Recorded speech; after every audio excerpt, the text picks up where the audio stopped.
It belonged to the first black mayor of the Corporation of Hamilton, and his name was Mr. Cecil Dismont.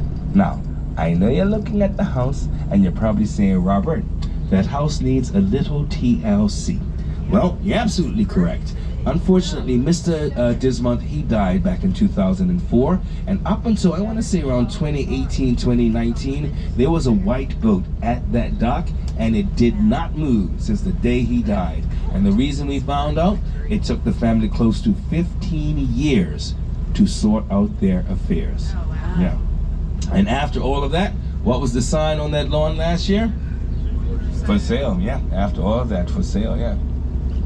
But even though we are self-governing and we are overseas, we are still in overseas territory, so we are still British subjects. So we have a governor that is appointed to us by Buckingham Palace. So for the very first time, though, as of December 2020, we can now say she is responsible for three things, yeah?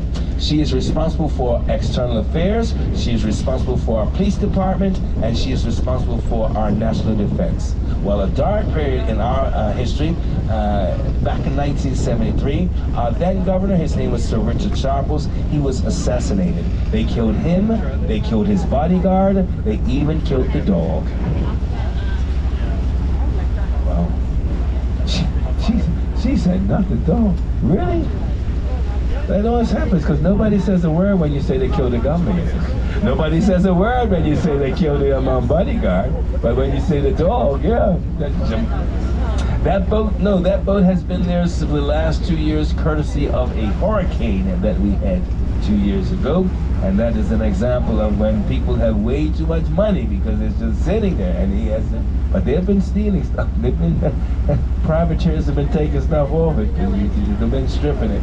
But yeah, that's when you have too much money. But anyway, but back to the governor, yeah. Well, the two guys that were found guilty of committing those murders, they were hanged in 1977, and that's the last time that we had capital corporal punishment. It's actually outlawed now. But many Bermudians rioted because they felt that those two guys could not have committed those murders. But let me stress, by no stretch of the imagination were they Boy Scouts, because they actually went on a killing spree.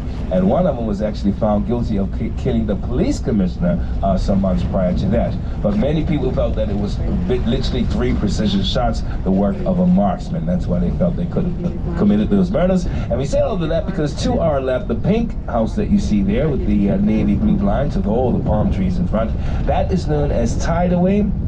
And that was the private residence of our then governor, Sir Richard Sharples. It is still in the family today because that's where his sons and their families, that's where they reside. Yeah.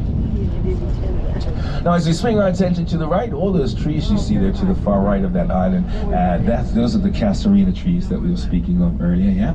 Well, this island is actually known as Edgar's Island, and this was once a munition depot for the Royal British Navy. Now, as a matter of fact, the trolley system that used to carry around the ammunition is still on the island today. Now, I don't know if many on board are old enough to remember a movie or have even heard of a movie that was released in 1949. It starred Esther Williams, Rhett Skelton, and Ricardo Montalban. It was called Neptune's Daughter. Heard of that? Well, that was actually a remake of a movie that was filmed here in Bermuda in 1914 by the same name, and that starred the Australian swimmer. Her name was Annette Kellerman. Well, a lot of the scenes were shot at our Crystal Caves, and a lot of the scenes were shot right here on Edgar's Island in that white building that you see there, because that was our very first aquarium. Now, the movie that was shot here in Bermuda in 1914 reached worldwide headlines because of the near tragedy that occurred. One of the tanks that they were filming in over there, it burst, and it sent the actors across the floor, but not before going over the edges of the glass, and they got cut up very badly, very badly. Now, if you never heard the movie with Esther Williams, I bet this here, we've all heard the wonderful song that came from that. In that movie, she did a duet with Ricardo Montalban, and I'll give you a clue. In America a few years ago, they tried to cancel this song. Has nothing to do with Christmas, but comes out every Christmas. I really can't stay. Baby, it's cold outside. Yeah, it came from that movie there. You bet your boots. Well, a lot of the artifacts that you see on the dock there, Right to the far right, you're going to see that big anchor laying on its side. To the left of that, you'll see the big pulley, and to the far left, you'll see that cannon. Well, those and amongst other artifacts, they were unearthed in the early 1990s by the then owner. His name was Dr. James Martin. Now, we may not be familiar with the name Dr. James Martin, but everyone has been impacted by his work. He was one of the leading computer scientists in the world. As a matter of fact, he was ranked in the top 25. He did a lot of work for the company that we know as IBM. Yeah, he is the father of the computer system called CASE. Yes, yep, that is him. And he made a lot of predictions as to the roles that computers will play in our society. He actually predicted the arrival of the internet, and he wrote hundreds of books and articles on said subject. And in 1977, he wrote a book called The Wired Society, which was nominated for a Pulitzer Prize. Now, he donated over $100 million to Oxford University in the UK. Why so much money? And in his own words, the world is going to hell in a handbasket, and it is up to computer technology to save the day. So when he retired, he came here to Bermuda, he bought Agnes Island, and he built this wonderful home that we are about to see. Now, it is a mixture between old Victorian architecture on the left and old Bermuda architecture on the right.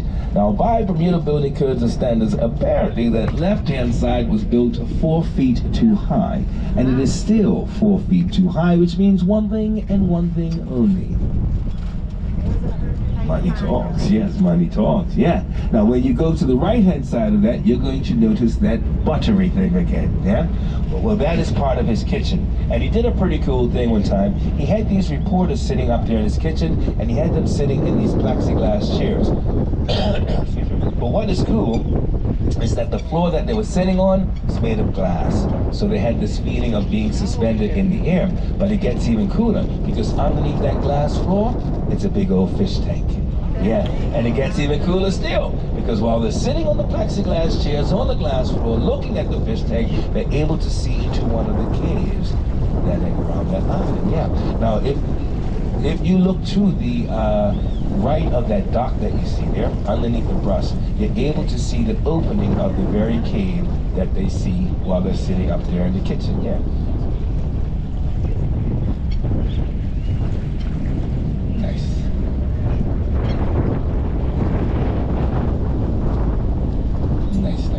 Now, Captain Amy is bringing us across the mountain there. We're going to see ahead of us to our left the yellow house with all the palm trees. That is known as Seaforth, and that belongs to a gentleman by the name of Donald Mackenzie. Now, he inherited the rights to Pepsi-Cola in South America. Yes, he did, yeah. And he had that house on the market a few years ago for $14 million. Now, he wasn't able to sell it, not like he needs the money. But I think he did just as well, because he now rents that out for reportedly $25 grand a month. Yeah, $25,000 a month. All right. Now, once upon a time here in Bermuda, if you were not Bermudian, you could not buy property here.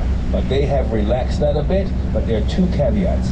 One, the property that you're buying or building, it has to have what we call an ARV, which stands for annual rental value of over $153,000. And secondly, and more importantly, it cannot be bought from a Bermudian.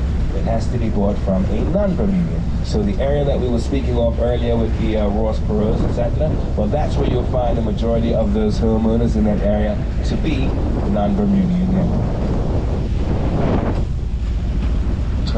You see the people swimming? Well, I see a lady and a dog. Yeah, there's 2 people, yeah, and a dog. Yeah, they're waving, yeah.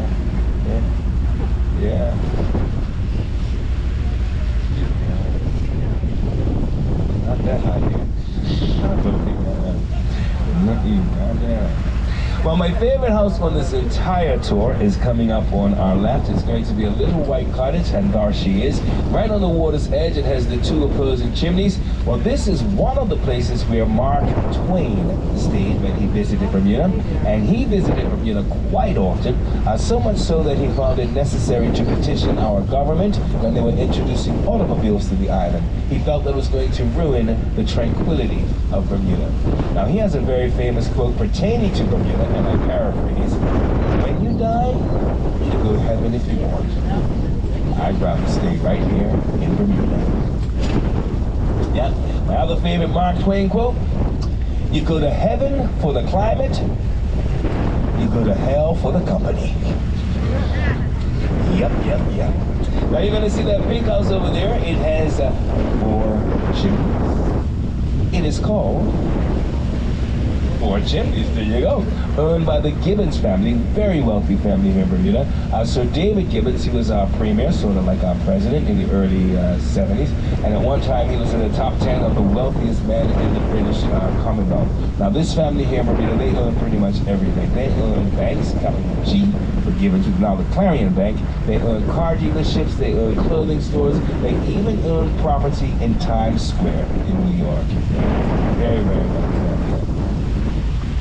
Now, over the years, for the size of Bermuda, sometimes we found ourselves, as they say, boxing above our weight. Now, we used to export, that's trade, a few things. Onions, Bermuda onions. Yeah, we used to trade that, yeah. However, though, for my American friends, that purple thing that they're selling in the United States, calling that a Bermuda onion, no, that ain't our onion. No, our onions are yellow and very sweet. As a matter of fact, there's a guy from Texas that messed that up because during World War I, America put an embargo on trading goods and we couldn't trade our onions, and he came up with that purple hybrid and he started calling it a Bermuda onion, and that's how we lost out. Yeah. And another product that we exported, tobacco. Because agriculture was very big here in Bermuda in the 1800s, but unfortunately, a lot of times by the time that tobacco reached its final destination, it was bad, so they had to burn it. Well, I started to think perhaps they could have exported a little marijuana. You know. At least if it's bad, they're going to burn it, and everyone will be. This is me how you all know how to finish that sentence. Yes. And another product that we exported, Easter lilies. As a matter of fact, still to this day, we send a bouquet of Easter lilies to Buckingham Palace that's picked by our governor. And we say all of that because we are now in a place called Swansea Bay, and it gets its name from that White House that you see over there to your left, with the green blinds. That is known as Swansea, and that was owned by General Russell Hastings. Now, he fought in the American Civil War. He was from the New England area, and when he retired, he and his wife, who was actually the niece of one of America's former presidents, Mr. Rutherford B. Hayes, they came here to Bermuda, and it was from this area here that they exported the bulbs, Easter lily bulbs, to florists in the New England and New York area. And I also like to use this house as an example. When you look at the roof of that house, you notice that roof, it is very smooth. Well, that's an indication that house is very old. And what the early settlers realized, with a roof like that, when it rained, the rain fell off too fast. So they weren't able to maximize the amount of fresh water that they caught. So they had to think of a way of slowing that rainwater down. And when you look at the majority of the other roofs, it has that sort of rippled effect. Well, we call that stepping of the slate. Now, even though we call it slate, it's made out of limestone. And it's basically, I would say, 18 by 80 sort of tile squares, and they lay them horizontally along the rafters, and then they just overlap as they go up, overlap, and it gives it that rippled effect, and that way when it rains, it slows the water down, and we're able to maximize the amount of fresh water that we catch. Yeah. Now, good folks, down bottom, I'm going to leave you for a second, for a few minutes. I'm going to hang out with those guys up there, yeah? So, keep it, Brother Jason, you got your gingerbread? Refreshing, as they say. Yes. All right, I'll see you in a little while. All right. Yes.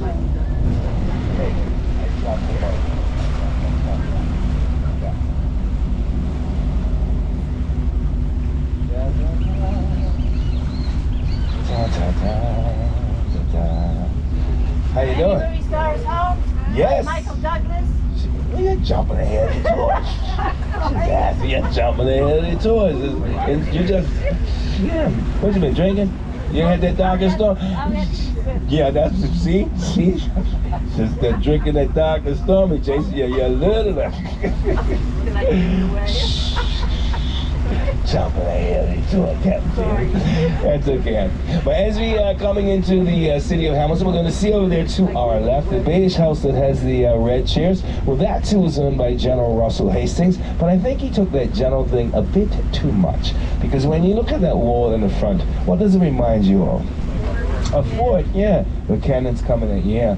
Well, similar to their kinfolk in the New England area, the Hastings family here in Bermuda also very much into the performing arts, and we too have our version of the Hastings footy here in Bermuda. Yeah. So like I said, we're heading into the city of Hamilton, and the pink hotel that you see over there to your left, that is the Hamilton Princess, and that is named after Princess Louise, and she was the daughter of Queen Victoria. Now, Princess Louise is actually credited with starting our tourist industry here in Bermuda. Because her arrival in Bermuda received so much international media coverage that amongst the elites, they figured, hey, if Bermuda's good enough for her, it's good enough for us, and that's basically how our tourist industry started. But now, this hotel is owned by the Green family, and it is run by two brothers. They're in their late 40s. At least one of them is single. I see, I'm thinking about you, and you're gonna kick yourself. They are billionaires. Yes, we can let you off anytime. Yeah, you can see them. You can see them too. Well, you gotta fight her in the back. Andrew and Alexander Green. Yes, and the Green family, they have dumped a lot of money into refurbishing a lot of the rooms and actually putting this marina that you see here, because this was here a number of years ago. And we were speaking earlier at the beginning of the tour about the America's Cup. Well, during that time, we were visited by over 180 of the mega yachts, and they were pretty much dotted around Bermuda, but for the most part, where you guys are in Dockyard and right here in Hamilton. So for about 2 or 3 months, Bermuda looked like a mini Monte Carlo, because there were mega yachts just all around. But like I said, we're now heading into the city of Hamilton. Now, Hamilton is now the capital of Bermuda. Previously, the capital of Bermuda was down there in Ye Old Town, down there in St. George's. But as of 1815, they moved it to a more central location. And over the years, the city of Hamilton, it has garnered a tag. Not that we want to have it, but it is what it is. The city of Hamilton, it has the highest cost of living in the world. Yes, and with that said, Bermuda is the most expensive place to live in the world. And the number one reason for both of those things is because we have to import everything. And just to give you an example, a loaf of bread here in Bermuda, in some instances, is over $8 for a loaf of bread. I went to the grocery store the other day to get butter bread. That was $12. Yep, a gallon of gas here in Bermuda, it is close to $10 a gallon. It is very, very, very expensive to live here in Bermuda. That's why I know you all could appreciate that many of us here in Bermuda, we have to have more than one job to make ends meet. Yeah? Well, listen carefully. If after this tour, you see me at the back of the vision, wearing dark shades, selling any pharmaceutical or baked products, and I take care of those that have a sweet tooth, any gummy bears, as they say, Uncle Brother. Please do not go back to your ship and say that is a disclaimer. I do not do that. I do not do that. I am an organist, though. That jokes to go with me. Like I said, over there to our left, the pink building you see there, that is the Royal Bermuda Yacht Club, and that is one of the oldest yacht clubs outside of British shores, and they facilitate a lot of those maritime events. We're speaking of the Newport to Bermuda, there's the Marion to Bermuda Yacht Race as well. And the building that you see behind it, the tall one, and that used to be the head office of the HSBC Bank here in Bermuda. Now they literally just moved across the street, the yellow house, building. You see the little red logo. But guess who bought that from the bank? No, her future husband, the Greens. Yeah, the billionaire boys, yeah. Now they gave it a complete facelift. Now that whole area is known as Old Boys Point. Now we pronounce it boys, but it's spelled like buoys, like the bobbers, yeah. And according to the mayor of Hamilton, if you believe, Old Boys Point is the apex of the Bermuda Triangle. Ta ta ta, yeah. So when you go back home and they ask, oh, you went to Bermuda? Did you go to the Triangle? Well, you can say, at least according to the mayor, we were right at the top, yeah. Well, you're going to see that street there, folks. And that is in the front of Hamilton, so it is known as the street front. That's okay. I know what's the go to say page. Yes, that is known as Front Street.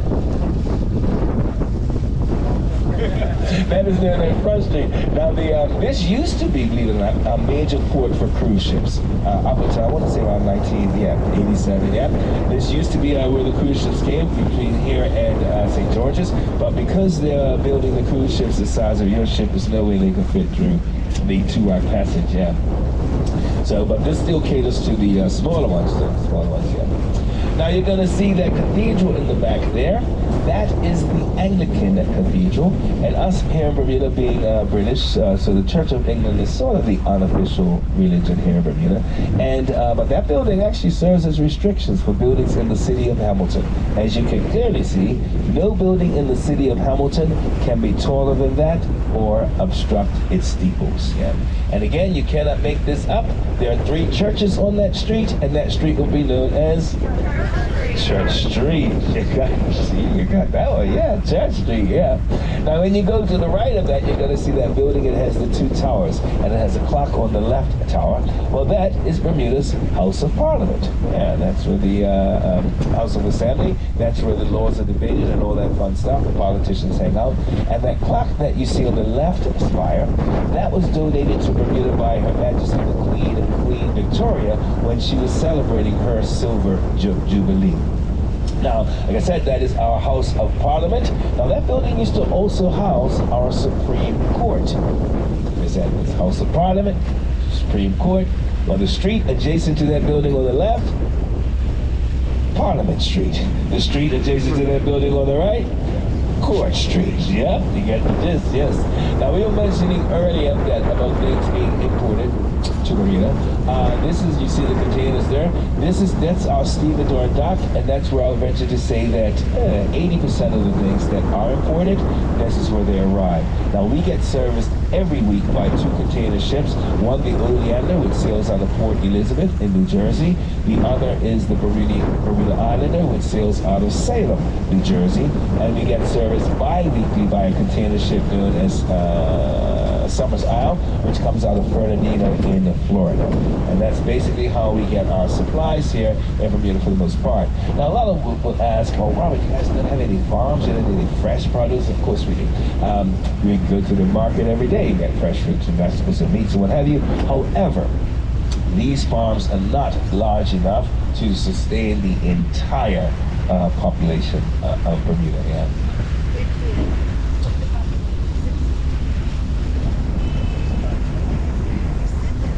I know I said it earlier, and this is the teacher in me coming up.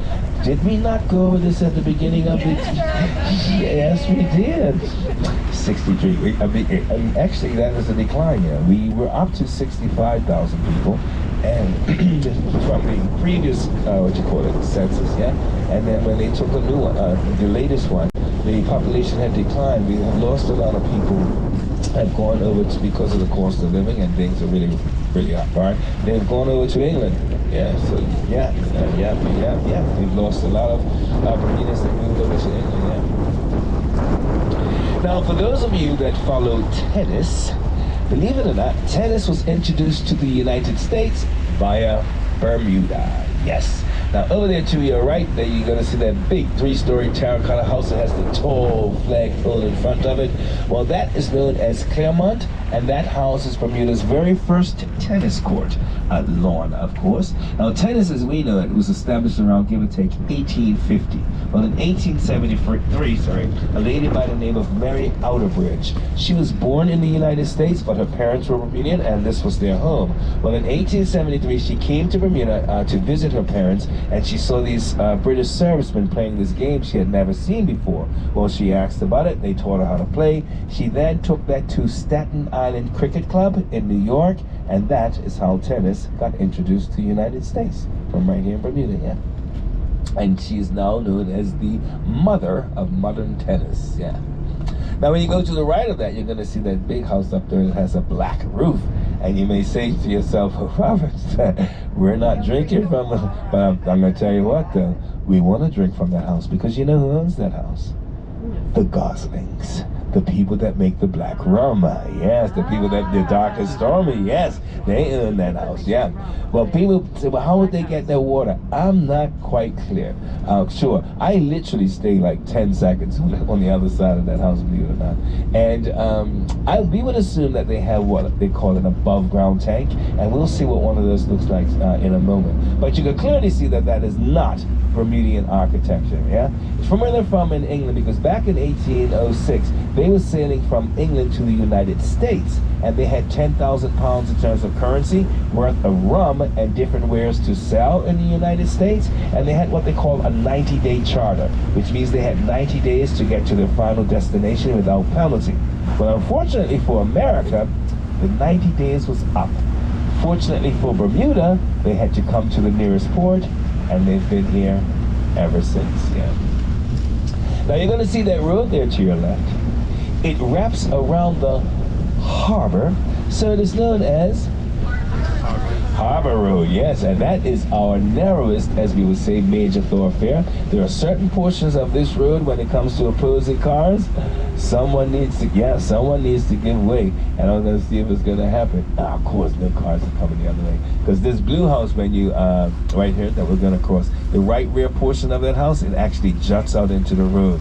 So yeah, so when you have cars coming from the right, they have to drive around that house literally. Yeah. And of course we wouldn't see because no cars are coming the other way out. Now the coral color house that you see there with the green blinds, that is known as Bentley, and that actually was supposed to be a schoolhouse, and that was erected there in 1629. That was supposed to be a schoolhouse. A little controversy because they didn't, they just moved in beds right away. And the other one to the right of it, the pink one, that is known as Casa Rosa. And these are two of the older houses that we have here on Harbor Road, not Bermuda. Now the pink property, you're going to see that white structure just nestled to the left of it on the hillside. Looks like a patch of snow.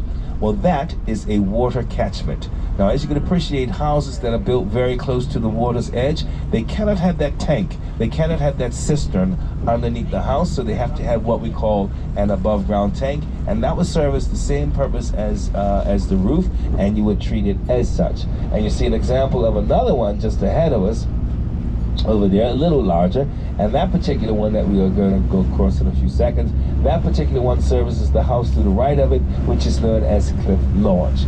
Now the largest one of these water catchments I've seen here in Bermuda, about the size of a football field. It is huge, yeah. In a place in Southampton, a place called Tudor Hill, that's actually where America had their army base. And if you ever play golf at the Port Royal Golf Course, it's right there at the number 4 tee box. It is huge, yeah. Now, once upon a time here in Bermuda, the number one source of income for the island, tourism. Number 2, a thing called exempt companies. Now, if you're not familiar with exempt companies, they're basically companies that set up in Bermuda to avoid paying taxes. Yes. So over the years, we had to change that name, so we now refer to them as international business. Yes. So over the years, though, back in the 80s, I should say, when tourism was booming, we had a tourism minister. He considered you guys a hamburger crowd. You were the McDonald's crowd, he referred to you guys as. And he said, we don't want that. We want the caviar crowd. Well, they put all their money and efforts in trying to attract such clientele. Well, it tanked. It failed. So we lost a lot of our hotels. They've either been completely destroyed, or they've been converted into condominiums or into timeshare. Yeah. So now the number one source of income for the island is the international business, international business, and number 2 is tourism. Now, if you look over there to your right, you're going to see that pink and yellow building that has the big round tower on top. Well, not the building itself, but on that site used to sit majestically one of our premier hotels known as the Bermuda Hotel. Now, that building that you see there now, that houses Chubb Insurance. Yeah, Chubb Insurance. Yeah. But part of the deal, though, when these contractors were developing these hotels into condominiums or timeshare, you still had to have a hotel portion to your property. So if it meant that you originally had 500 beds as a hotel and you went down to 50 beds, well, so be it, you still had to have a hotel component to your property. Well, these guys to our left, the green and yellow property, they are known as the Newstead. Well, they found a little loophole because they partnered up with this hotel just down the road called the Belmont. And they converted the Belmont into all condominiums, and they use this as a quote-unquote hotel portion. And this is also used as what they call fractional ownership, which is just a fancy word to say timeshare, yeah. Now, I mentioned that the old Bermuda site is now Chubb Insurance. Well, between Bermuda, Bahamas, the Cayman Islands, we're pretty much the insurance, reinsurance capitals of the world. But one of our most successful CEOs in that area is a gentleman by the name of Brian Dupereau. Now, he was born here in Bermuda, but he was raised in the United States. He went to St. Joseph's University in Philadelphia, where he studied math. But he did not want to become a math teacher, so he went into insurance, and he became an actuary. And if you don't know anything about actuaries, to put it mildly, they make a decent wage, yeah? And he was also at one time the largest single donator to his alma mater in Philadelphia. And he also did a lot of relief work with one of America's former presidents, Mr. Jimmy Carter. Well, ahead of us to the left there, you're going to see that 2-story yellow house with the green blinds. Well, that belonged to Mr. Brian Dupereau. That house is known as Paget Hall. And again, you'll see old architectural features. You'll see the eyebrows there on the first floor. And this is a better example as to why they call these staircases welcoming arms, because you'll see how at the bottom it sort of flares. Flares out and it says welcome. Willkommen, bienvenue, welcome. Now, as of March 1st, 2019, this guy here, he just resigned for being the CEO for AIG. Yep. And it is reported that his very first year's salary for being the CEO for AIG, $40.1 million. Insane. But you know what really upsets me? Why the .1? Why the .1? Come on, good. But we use the word successful loosely when we talk to Brian Dupereau about that, and you'll see why in a moment. Now, when you look straight ahead, you're going to see that greenhouse with the green blinds through the trees there. Well, that belongs to a gentleman by the name of Michael Frith and his wife, Kathy Mullen. Now, their claim to fame, they did a lot of work with a gentleman by the name of Jim Henson. Muppets, yeah, well done. And he also, Michael's also the editor-in-chief of the books that we know as Dr. Seuss. Yeah, and he was the co-creator of another children's program called Fraggle Rock. Remember that? Yeah? Well, he actually got the idea for Fraggle Rock from our very own Crystal Caves. Now, a little while back, I was actually on the other side of the house at this cocktail party, and I was telling those people there that I do this tour. So they said, well, do you tell your guests about the friends? Yes, you tell your Fraggle, yeah. Do you let your guests know that his wife, she was the puppeteer for Yoda in The Empire Strikes Back? Yeah, Kathy Mullen, yeah. And again, the Fritz family here in Bermuda, again, very affluent family. And again, their ancestors were the privateers, the illegal pirates, yeah. But that little area that you see there to your left is actually known as salt kettle, and it gets its name from a process the early settlers did called salt mining, salt raking, basically gathering salt water, letting it evaporate, and then using the salt to cook and what have you. Now, we also did a lot of that salt mining in a place called the Turks and Caicos Islands. Now, we spent a lot of time in the Turks and Caicos Islands, and because at one point we actually thought we owned the Turks and Caicos Islands. Yes, we did. And we also did a lot of that salt trade with our good folks from New England. We would give them salt and they would give us fish, primarily cod. And from that stems a tradition here in Bermuda. Every Sunday, bar none. Every Sunday, I venture to say that 60 to 70% of the homes, we all have codfish and potato breakfast. And it's basically a one-pot deal. You boil up the codfish, potato, and eggs, and you'll have on the side a little bacon, a little banana, avocado pear, a little Johnny bread, and you'd serve it with either this red sauce, which is basically like a marinara sauce, or you would serve it with this butter onion sauce. Well, I'm going to share this with you guys. I hate fish. Yeah. I can't stand fish. Yeah, I love fishing. I would go fishing every day of the week if I could, but I hate fish, and I'll tell you why. Because when I was younger, my parents, they forced me to eat that codfish and potato every Sunday, and I don't know where they found these people, but they kept telling me that there are children starving in other parts of the world, which made no sense to me, because if they were starving, they should be the ones that's eating, yeah? Why do I have to eat this codfish and potato every Sunday? So the only way I could get through eating this codfish and potato every Sunday was with copious amounts of mayonnaise. But I tell you what, tomorrow's Sunday, and I'm looking forward to having some codfish and potato. Yes, I am. That's the only fish I'm eating, though. Only fish I'm eating. Now, Captain Jamie has brought us around the corner, and we're going to see up in the hill there, as we say in Bermuda, that huge building, and it has a red roof. It is called... Actually, it's called Huntley Manor. Huntley Manor. Now, believe it or not, that used to be one single house, one single dwelling. It was built by a Welshman back in 1899, and he actually married one of the Gosling ladies, and the only reason he built it that large was to show off and let everyone know, hey, I have money. Unfortunately, though, during World War II, that was used as an internment camp. Yeah, one of the places where they housed the detainees. If you were Italian, a German, or Japanese and resided in Bermuda during World War II, that is one of the places where they housed the detainees. And that particular site, that was for women. Yeah, and some of those women were actually spouses of Bermudians, but the government, they didn't care. But fortunately, as of 2002, part of that has been divided up into condominiums, and for a cool $1.8 million, chump change for you. Yeah, yes, chump change. Yeah, you can have a slice of the pie. Yes, yes. Now we're going to look there to our left. The pink and yellow buildings again was one of our resorts known as the Inverurie. Well, they make no bones about what is what and which is which, because that yellow part, that is the condominiums, and the pink part, that's the quote-unquote hotel portion. Yeah. And if you follow tennis, you'll be familiar with the name Patrick Rafter from Australia. He's actually at the height of his career. He actually lived here in Bermuda, and he owned one of the units over there at the Inverurie.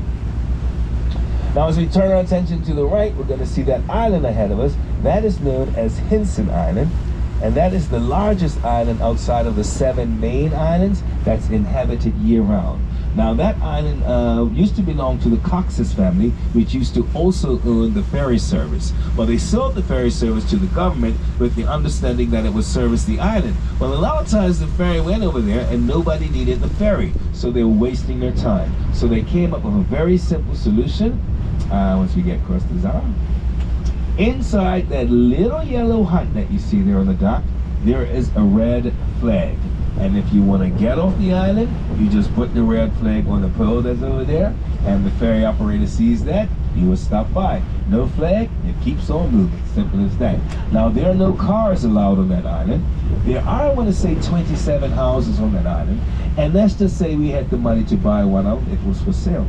We couldn't just say, hey, let's go get that house on Hinson Island. No, we have to be vetted first by the Hinson Corporation. Yes, to make sure we're going to be good neighbors, I guess. Yeah. But like I said, that's Hinson Island, and that is the largest island outside of the 7 main islands that's inhabited year-round. Now, when we build houses here in Bermuda, once we get that roof on, and before we paint it white, now, and that's not just any old garden variety white paint. That is actually a lime-based product. And before we paint it white, there's a ceremony that takes place. It is called a roof wetting ceremony.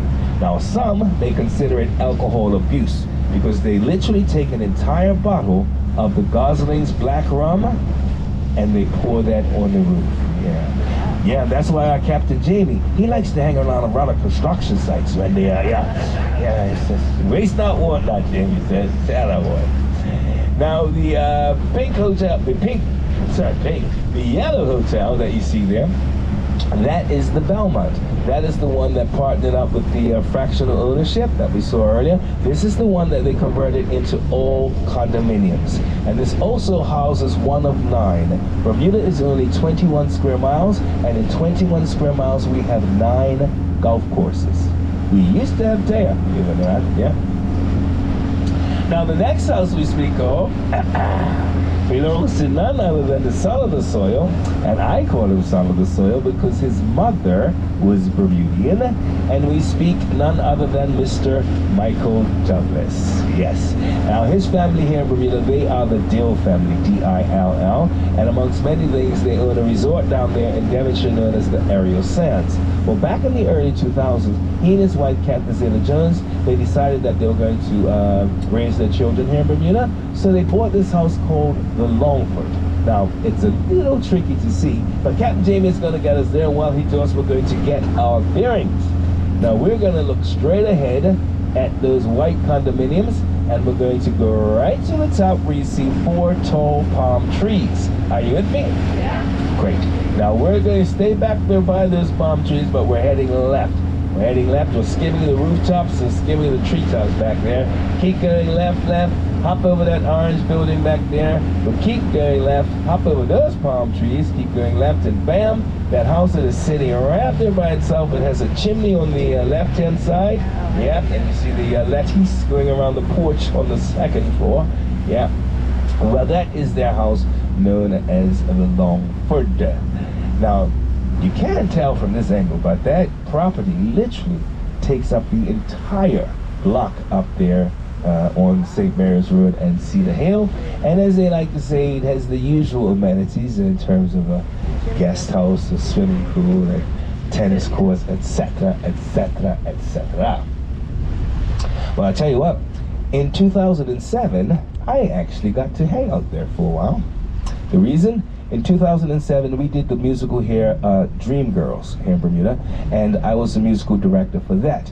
Well, Michael Douglas, he was our chief patron. Well, he and Captain Zeta-Jones, they came to one of our rehearsals. Well, the very next day, one of the producers calls me up and says, "Hey, Robert, Captain Zeta-Jones is looking for a piano player to rehearse. You got to do some benefit in California." I'm like, "You're joking." He said, "No, I'm serious. She gave me a number, give her a call." Well, I called, lo and behold, it's Catherine Zeta-Jones. Well, she starts giving me directions to her house. I'm like, really? Everybody knows where you stay. Don't need no directions, yeah. Well, the thing was, the benefit that she had to do was actually a telethon. And it was for actors and actresses that had fallen by the way later on in their careers. Well, I had to be on the telephone with the director of the telethon, and his name was Bill Condon. And ironically, he was the director for Dreamgirls, the movie. Yeah. Well, my first day up there was interesting because she was doing stuff from like Chicago, Oliver, King and I, and what have you. And about an hour in, she says, "Robert, would you like to have something to drink?" Well, I try to be cute. I said, "Oh, I'll have a glass of water." But I think she knew me. So she said, "Robert, would you like to have something to drink?" I tried to have a little something. I remember I had a Bacardi and Coke. Well, 5 minutes later, we're standing on the porch smoking cigarettes, as you do, and having a drink. And then it hits me. I'm like, hey, I am Robert Patrick Lewis Edwards, and I'm hanging out with who? I'm hanging out with Captain Zeta-Jones, yeah. And for the next 2 weeks or so, every Monday, Wednesday, and Friday, it was the same thing. About an hour in, she'll say, "Smoke break, no problem," and make us a couple of drinks, man. But an amazing voice she did. And I'll be honest, I'm embarrassed to even say it, because at that time, I had completely forgotten that she had even done Chicago. And what do you do? Stuff from Chicago. I had completely forgotten, yeah. But they left for a bit, but because Michael got the little throat cancer thing, yeah. But they're still very much involved with his family's resort down there in at the Aerial Sands, because as we speak, they're actually and it's closed right now, but they're in the process of redeveloping the whole resort down there in Devonshire. Yeah. Now, the next house that we're going to speak of belongs to one of Bermuda's most notorious and wealthiest privateers. His name was Mr. Hezekiah Fripp. Now, he's an ancestor to the Fraggle Rock Fripp that we just spoke of a little earlier. However, this privateer, he was doing a little naughty. He was going out there robbing and stealing from the ships. However, he wasn't giving everything into the government. Tisk, tisk, tisk. And they didn't find this out until after he died. Now, why they did this, I'm not quite sure, but he had an above-ground tank, and then they went in it, and there they found all this loot. And they were very upset. Yeah, I'm like, really? But the man was a pirate. Well, yeah, that doesn't make no sense. But this was his house straight ahead. The pink one that you see there, it is known as Spithead, and it gets its name from an old British shipyard. Now, once we get there, you're going to look between the main house and the little cottage that you see there to the right, and in the back, you'll see a dome-like structure. Well, that's an example of an above-ground tank, and that will be where Mr. Hezekiah Frick, he was hiding his loot. Yeah.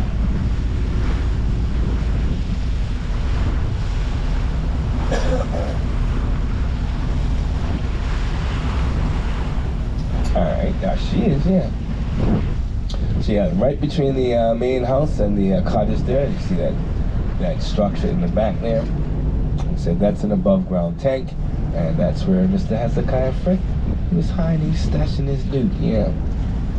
Well, this is a matter of semantics. He was on one of these little escapades, robbing and stealing from the ship, and when some tell it, they say that he rescued this little French lady.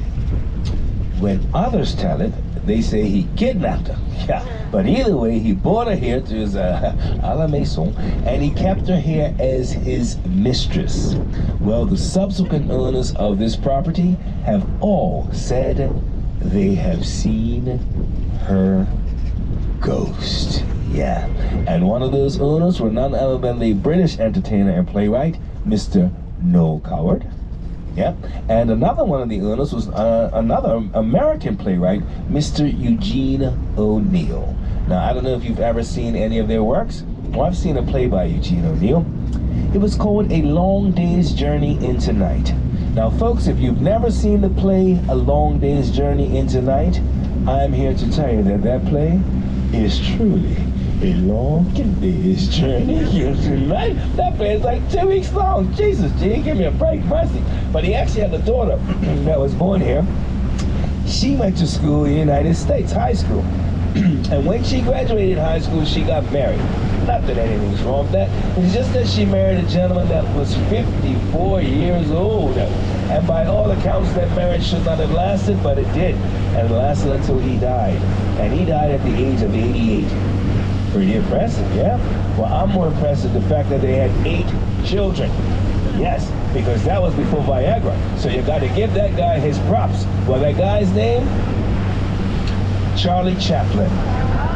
Yes, as a matter, O'Neill was the daughter's name. As a matter of fact, Charlie Chaplin and his family also resided back there at Spithead, and they donated a parcel of land to our government, simply known as the Chaplin Estate, which is now used as a wooded reserve area. Yeah. Oh, hello to your head. There you go. Yeah. It's good, it's good. As you three back there be playing goalkeeper, Saints, you'll be playing good as his hats. Yeah. Now over there to our right, the island that we have there, that is known as Darrell's Island, and that is the site of Bermuda's very first airport. Now I know you're looking at the island and you're saying, Robert, there's no way that planes land on that island. Well, you'd be absolutely correct. They did not land on the island because they were seaplanes, yeah. And I contend that even if they tried to land on the island, they'd become seaplanes. Yes, they would, yeah. Now, that derelict building that you see there behind the blue boat, that was our very first air terminal, and that was run by a company called Imperial Airways. And Imperial Airways went on to become BOAC, and BOAC went on to become British Airways. Now, a lot of us here in Bermuda, we get very upset when we come across this because none of the governments that we've had over the years, they have seen fit to maintain that. It has become quite the eyesore. But we received some, hopefully good news that hopefully comes to fruition. the other day, because if you would have come across here about a year or so ago, 2 years ago, you could not have seen inside that place. There were trees and brush coming out of every nook and cranny, but they cleared it up, and so much so that you could apparently see the floor over there, and you see the logo of one of the aircraft, the airlines that flew here, which was the Pan Am. So we've been made to understand there's been a group of investors that are going to invest in renovating that. So like I said, hopefully that comes to fruition sooner than later. Now, when people think of Bermuda and an airport, they think because of the size of Bermuda that we would only cater to a certain size aircraft, which I retort, au contraire, à mon frère. As a matter of fact, at one time we had one of the longest runways in the world. The reason being, part of the deal when America came here to build their bases, they had to build a land airstrip down there in Kenyon Field, and we were very fortunate because they maintained that for us until they left in 1995. And just to give you an idea of how long that runway was, or is, I should say, the Concorde has been to Bermuda. Yep, but you'll never guess why it came. Again, you cannot make this up. A group of very wealthy people wanted to experience New Year's Eve in different time zones. Yeah.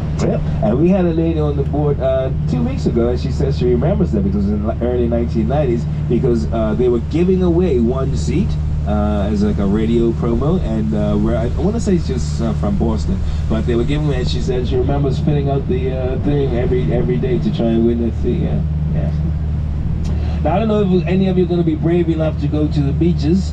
But anyway, to our left in the distance, that is our South Shore side of Bermuda, and that's where I venture to say the better beaches are. So, and right below that hotel that you see there on the other side will probably be our most popular beach amongst our tourists, which would be the Horseshoe Bay, yeah? But that hotel that you do see there, that is the Fairmont Southampton Princess, and again, that houses one of our nine golf courses, but I'll be honest, that one's more by speed, because that's 18 holes, but it's all par 3. So I can handle that, yeah. And when you go to the right of that, you're going to see that lighthouse. Well, that is the Gibbs Hill Lighthouse. That is arguably the oldest cast iron lighthouse in the Western Hemisphere. If you dare, it's 182 steps to the top, and its beam can be seen up to 20 miles at sea. Yeah. I know. I'm not even, you can't, not even worry, yeah. I was going to show you where Bermuda's newest resort is. You might see it, it's a little hazy, because if you look right on the water's edge, it's 3 buildings that we see from this from this angle. It's right, they'll be right below that white, that's a water catchment too, that white thing you see. But anyway, that was supposed to be, pretend like you see it, that was supposed to be Bermuda's newest resort, Carolina Bay. And now that is actually the old American Naval Base, and you cannot tell from this angle, it's literally a peninsula coming out. But that project, it ran out of money. And who was in charge of the project? The AIGI, the $40.1 million a year, Brian Dubrow, yeah. So the government stepped in, and but they're just sitting there rotting away. And it's 10 units altogether. And the funny thing is they've only completed 1. They started 10, but completed 1.